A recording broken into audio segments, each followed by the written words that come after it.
हिंदू और मुस्लिम के बीच एक दीवार बनती जा रही है जो देश के कोने कोने में हालात को तनावपूर्ण कर रही है।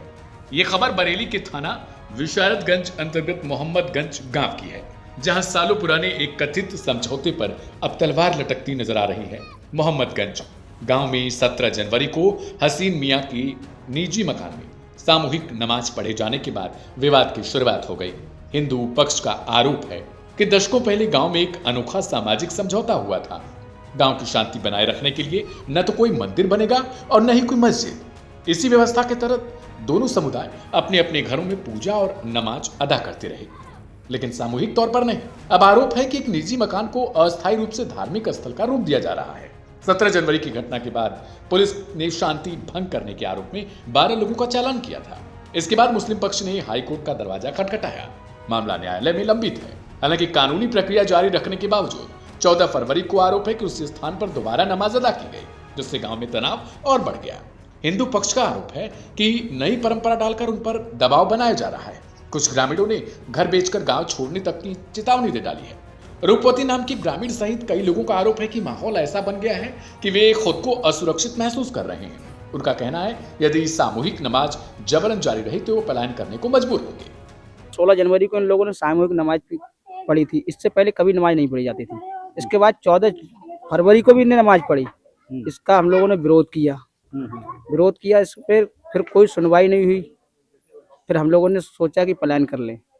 फिर सीओ साहब, एसडीएम साहब आज सुबह और एसओ साहब आए तो आश्वासन दिया है कि कोई सामूहिक नमाज नहीं होगी, कोई भी आपको ये दिक्कत नहीं देंगे, ये आश्वासन दिया है हम लोगों को। अगर आपकी डिमांड जो है पूरी नहीं होती है तो क्या करना है, फिर आगे क्या स्टेप? अगर डिमांड पूरी नहीं होती तो कुछ ना कुछ तो कदम उठाना ही पड़ेगा। योगी जी से क्या डिमांड है आपकी? योगी से तो यही डिमांड है, मदरसा ध्वस्त किया जाए और सामूहिक नमाज नहीं पढ़ने दी जाए। पहले से नहीं होती, कभी जीवन से नहीं होती सामूहिक नमाज। तो कभी न मदरसा हो गांव में न मंदिर हो गांव में। अब जो ने मदरसा बनाया है और सब खट्टे होकर वो नमाज पढ़ रहे हैं। हाँ। तो आप लोगों को दिक्कत हो रही है, परेशानी हाँ, हो रही है? दिक्कत हो रही, नौ काम हो रहा हो तो परेशानी है ना। अब सुनिए दूसरे पक्ष को। मुस्लिम पक्ष और ग्राम प्रधान आरिफ का कहना है कि वे पिछले 20 से 25 सालों से घरों में नमाज पढ़ते आ रहे हैं। उनका दावा है कि जुमे के दिन एक साथ नमाज पढ़ना कोई नई परंपरा नहीं है। वे ये कहते हैं कि गांव में हमेशा सौहार्द रहा है और उन्होंने कांवड़ यात्रा जैसे आयोजनों में सहयोग दिया है। उनका कहना है कि बाहरी संगठन गांव का माहौल बिगाड़ने की कोशिश कर रहे हैं। राष्ट्रीय हिंदू दल और बजरंग दल के पदाधिकारी अजीत राठौर इस प्रकरण को गैर कानूनी बताते हुए नई परंपरा को तुरंत रोकने की मांग कर रहे हैं। आरोप है कि दोबारा नमाज पढ़कर उसका वीडियो वायरल किया गया, जिससे माहौल और भड़क सकता है। लेकिन मुस्लिम पक्ष के कुछ जानकारों का कहना है कि इस मामले को जानबूझकर तूल दी जा रही है।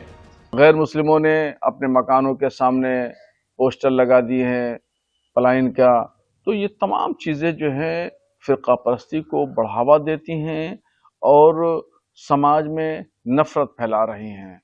बहरहाल जो लोग भी इस तरह की आपत्ति कर रहे हैं उनको सोचना समझना चाहिए कि ये हिंदुस्तान जो है हिंदू और मुसलमानों के से मिल करके बना है।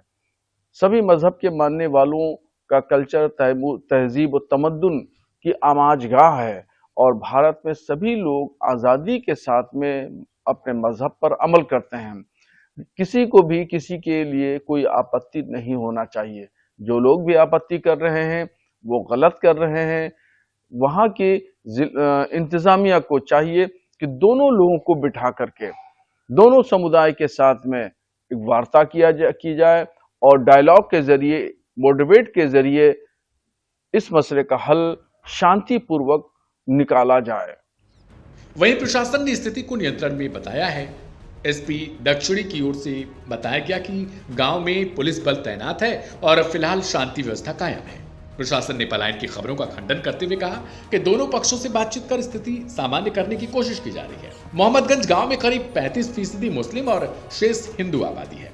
फिलहाल गांव का भविष्य अदालत के फैसले और प्रशासनिक हस्तक्षेप पर निर्भर करता है। मामला अब केवल नमाज या पूजा तक सीमित नहीं रह गया, बल्कि आस्था, सामाजिक समझौते और कानून के दायरे के बीच संतुलन का भी एक सवाल बन गया है। फिलहाल सबकी निगाहें अब हाईकोर्ट के अगले कदम पर टिकी है, क्योंकि फैसला सिर्फ एक गांव का नहीं है, बल्कि उस मॉडल का होगा जो सालों से शांति बनाए रखने के नाम पर चला आ रहा था।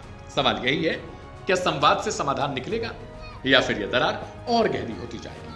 आपका क्या कहना है कमेंट बॉक्स में जरूर लिखिए। ऐसे ढेर सारी खबरों को देखने के लिए सब्सक्राइब करें लाइव हिंदुस्तान।